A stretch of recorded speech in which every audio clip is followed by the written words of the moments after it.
আমার কথা মিথ্যা হবে না। যেই এই রাধারানী অভিশাপ দিলেন শ্রীরামকে, এই অভিশাপ পাওয়া মাত্রই শ্রীরাম না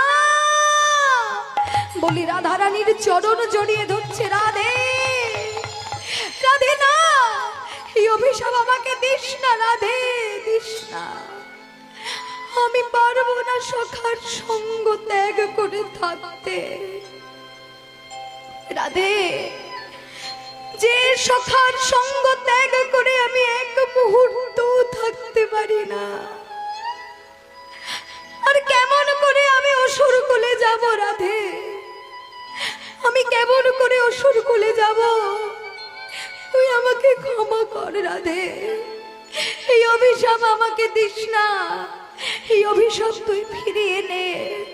তুই অন্য কোনো অভিশাপ দিলে আমাকে দে, কিন্তু এই অভিশাপ, কৃষ্ণ সঙ্গ পরিত্যাগ করার অভিশাপ তুই আমাকে দিস না। আমি যে সইতে নারী, সইতে নারী, সইতে নারী। দোহাই রাধে, তোর পায়ে ধরে অভিশাপ আমাকে দিস না। এত করে বললেন, তবুও রাধারানী কোনো মতেই অভিশাপ ফিরিয়ে নিলেন না।